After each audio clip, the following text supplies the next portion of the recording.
ಅಮ್ಮ ಹೇಳಿ, ಏನು ಪ್ರಾಬ್ಲಮ್ ಹೇಳಿ ನಿಮ್ಮದು? ಹೋಗು ಖಾಲಿ ಮಾಡ್ಕೊಂಡು ನೀನೇನು ಇಲ್ಲಿ ಕುಡ್ದು ನನ್ನ ಮಕ್ಕಳನ್ನ ಸ್ಥಾಪಿಸ್ತೀಯ ಅಂದರೆ ಮಗಳನ್ನ ಏನಕ್ಕಪ್ಪ ಒಬ್ರ ಮನೆ ಕಟ್ಕೊಟ್ಟಿರೋದು ಆ ಹುಡುಗಿ ಮೇಲೆ ಕಂಪ್ಲೇಂಟ್ ಕೊಟ್ಟವಳೆ, ಏನೋ ಚೀಟಿಂಗ್ ಕೇಸ್ ಅಂತೆ. ನನಗೆ ಅವಳಿಗೆ ವೆಂಕಟೇಶ್ ಮೂವರ್ಗೂ ಹಾಕ್ಬಿಟ್ಟಿದ್ವು. ನಿಮ್ಮ ಹೆಸರೇನಮ್ಮ? ಚಂದ್ರಮ್ಮ. ಚಂದ್ರಮ್ಮ. ಚಂದ್ರಮ್ಮ. ಎಲ್ಲಿರೋದಮ್ಮ ನೀವು? ಉತ್ರಳ್ಳಿ. ನಿಮ್ಮ ಮಗನ ಹೆಸರೇನಮ್ಮ? ವೇಲಾಯ್ದ. ವೇಲಾಯ್ದ. ಎಷ್ಟು ಜನ ಮಕ್ಕಳು? 2 ಗಂಡು 1 ಹೆಣ್ಣು. ನೀವೆಲ್ಲ ಯಾರ ಮನೆ ಇದ್ದೀರಾ? ಅವನ ಮನೆಗೆ ಹುಟ್ಟಿದಾಗಿಂದ ಇರೋದು. ನೀವು ತೊಂದರೆ ಕೊಡ್ತಾ ಇರೋದು? ಏನ್ ತೊಂದರೆ ಕೊಡ್ತಾರೆ ನಿಮ್ಗೆ?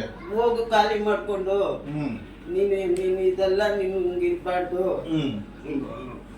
ಮಗನೇ ನನ್ನ ಮಕ್ಕಳು ಸ್ಥಾಪಿಸ್ತೀಯ ಅಂದ್ರೆ ನೀನ್ ಯಾಕೆ ಸ್ಥಾಪಿಸ್ತೀಯ? ಅವನ್ನ ಏನಾದ್ಮೇಲೆ ಎತ್ತಿ ಬಿಸಾಕಿದ್ಲು ಮನೆ ಮುಂದೆ. ಪರ್ಕೆ ಚಪ್ಪಲಿ ಎಲ್ಲ ಎಳ್ಕೊಂಡ್ಬಂದು ಬಾಗಿಲು ಮುಂದೆ ಬಿಟ್ಬಿಟ್ಟು ಅವ್ಳಿಗೆ ಏನೇನೋ ತಗೊಂಬಂದು ಅಲ್ಲಿ ಬಿಸಾಕ್ಬಿಟ್ಟಿದ್ಲು. ಇಲ್ಲಮ್ಮ, ಈಗ ಅವ್ರಿಗೆ ಏನು ಇಲ್ವಾ, ನಿರ್ಗತಿಕರ ಅಥವಾ ಚೆನ್ನಾಗಿದ್ದಾರಾ? ಚೆನ್ನಾಗಿದ್ದಾರಪ್ಪ. ಎಷ್ಟು ಬರುತ್ತೆ ಬಾಡಿಗೆ? ಬಾಡಿಗೆ ಒಂದು 45,000. ಅದೊಂದು 25-30 ಬರ್ತದೆ. ಡ್ಯಾನ್ಸ್ ಕ್ಲಾಸ್ ರಾಜಾಜಿನಗರದಾಗ ಅವ್ರ ಅಮ್ಮವ್ರ ಸೈಡ್ ಕೊಟ್ಟಿದ್ರು. ನಮ್ಮ ಹುಡುಗ 3 ಅಂತಸ್ತು ಕಟ್ಕೊಟ್ಟವ್ನೆ. ಅದು 1 ಲಕ್ಷ ರೂಪಾಯಿ ಬರ್ತದೆ ಬಾಡಿಗೆ. ನನ್ಗೇನು ಬೇಡಪ್ಪ, ಆ ಮನೆಗೆ ಇರ್ಬೇಕು, ದೀಪ ಹಾಕ್ಬೇಕು, ನೀರು ಬಿಡ್ಬೇಕು. ಇಲ್ವಾ ನನ್ಗೆಲ್ಲನ ಒಂದು ಬೋಗಿಗೆ ಮನೆ ಹಾಕ್ಕೊಡ್ಲಿ, ನನ್ನ ಜೀವನಕ್ಕೆ ಏನಾನ ಬ್ಯಾಂಕ್ ಊಟ ಯಾರಾಗ್ತದೆ? ನಾ ಅವತ್ತಿಂದ ಇವತ್ತವರೆಗೂ ನಾನೇ ಮಾಡ್ಬೋದು. ನಿಮ್ಗೆ ಅಲ್ಲಿ ಕರೆಂಟ್ ನೀರು ಕೊಡ್ತಾ ಇಲ್ವಾ? ಎಲ್ಲ 1 ತಿಂಗಳು ಆಯ್ತಪ್ಪ. ಹೊಡೆಯೋದು ಬಡಿಯೋದು ಮಾಡ್ತಾರ? ಅವನು ಮೊಮ್ಮಗ ಏನ್ ಮಾಡ್ದ, ಅವ್ರ ಅಪ್ಪ ಬಂದಿದ್ದ, ಏನಪ್ಪ ನಿನ್ ಮಗಳು ಹಿಂಗೆಲ್ಲ ಬರ್ತಾನಂತ ಅವ್ಗ ಒಳಗಿಂದ ತಡ್ದು ಈಚೆ ತಂದು ಬಿಟ್ಬಿಟ್ಟ. ಹೋಗು ನೀನು ಬರಬೇಡ ಇಲ್ಲಿ ಅಂತ. ನಿನ್ಗೇನ ಬಂತು, ಇಷ್ಟೆಲ್ಲ ಮಾಡ್ತಾರೆ, ನಿನ್ಗೇನು ಕೇಳೋದಕ್ಕಾಗ್ಲಿಲ್ವ ಅಂತ ಅವನು ಗಪ್ ಚಿಪ್ ಅಂತ ಆಗ್ಬಿಟ್ಟು ಅಷ್ಟೇ. ಆಮೇಲೆ ಪೊಲೀಸ್ ಸ್ಟೇಷನ್ಗೆ ಹೋದೆ. ಪೊಲೀಸ್ ಸ್ಟೇಷನ್ಗೆ ಹೋಗಿ ಬಂದೆ. ಹೋಗಿ ಪೊಲೀಸ್ ಸ್ಟೇಷನ್ ಅಂತವಲ್ಲ ವೈದ್ಯ, ನಿನ್ಗೆ ಅಷ್ಟು ಕೊಬ್ಬ, ನಿನ್ಗೇನ್ ದೊಡ್ಡ ರೋಗ ಬಂದಿರೋದು, ಹೋಗಿ ನಿನ್ ಮಗಳ ಮನೆಗೆ ಹೋಗಿ, ನಿನ್ ಮಗನ ಮನೆಗೆ. ಅವಳೆ ಸೊಸೆ. ಅವ್ರ ಹೆಸರೇನಮ್ಮ? ಸಂಗೀತ ಅನ್ಬಿಟ್ಟು. ಹೋಗಿ ನಿನ್ಗೇನೇ ಅಕ್ಕೈತೆ, ನನ್ನ ಗಂಡ ಸಂಪಾದಿಸಿದ್, ನಿನ್ ಗಂಡನು ಸಂಪಾದಿಸಿರ್ಲಿಲ್ಲ, ನಿನ್ ಮಗನೂ ಇಲ್ಲ, ನಿನ್ ಗಂಡನೂ ಇಲ್ಲ.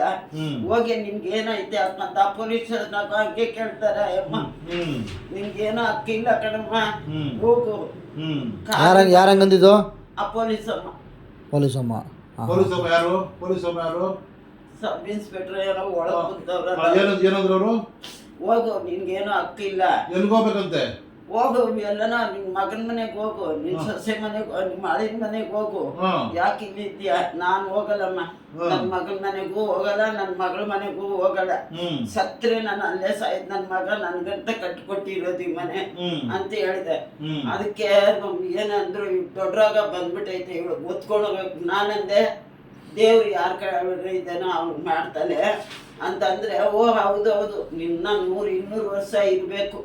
ಯಾಕಂದ್ರೆ ಅಳಿಯ ಮಗಳು ತುಟ್ಟೂರು ಹೋಯ್ತಾರಲ್ಲ, ಎದು ಬಿದ್ದು ಆಕ್ಸಿಡೆಂಟ್ ಸಾಯಿ, ಅವನು ಸಾಯ್ಬೇಕು, ಮಗನೂ ಸಾಯ್ಬೇಕು, ಅದನ್ನ ನೀನು ನೋಡ್ಬೇಕು ಅಂದ್ರು. ಅದಕ್ಕೆ ನಾನಂದೆ, ನಂಗೆ ಯಾಕೆ, ನಾನು ಯಾರಿಗೂ ಅನ್ಯಾಯ ಮಾಡಿಲ್ಲ ಇಷ್ಟವರೆಗೂ, ನೀನ್ ಮಾಡ್ತಾ ಇದ್ದೆ, ನಿನ್ಗೆ ಆಯ್ತದೆ ಆಕ್ಸಿಡೆಂಟ್ ಅಂತ ಕೇಳ್ದೆ ಕಣಪ್ಪ. ಅವ್ರನ್ನ ಯಾಕಪ್ಪ ಎಳಿಬೇಕು ಪಾಪ? ಇವಾಗಲೇ ಅವನು 2-3 ಲಕ್ಷ ಬಾಡಿಗೆ ಬರ್ತದ್ರಾ?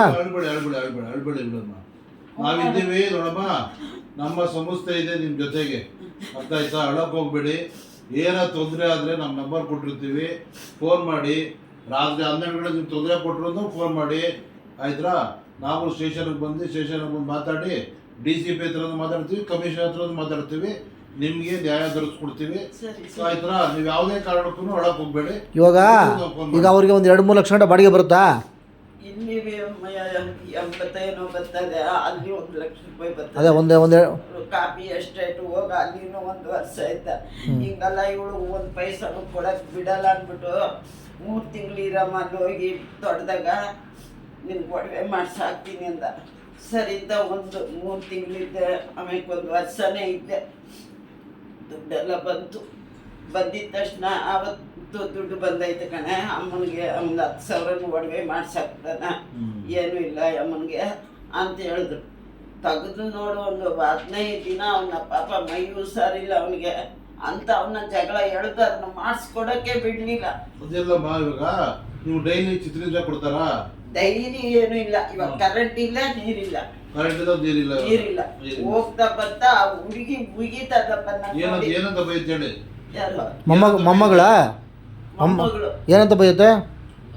ಒಳಗೊಳಗೆ ಬೈಕೊಂಡು ಯಾವತ್ತು ಏಕಾದಶಿ ದಿನ ಅಲ್ಲಿ ನಿಂತ್ಕೊಂಡು ಗೋಡೆ ತಾವ್ ನೋಡ್ತಾ ಇದ್ರೆ ಮುಗಿದ್ಬಿಟ್ಟು ಹೋಯ್ತಾಳೆ.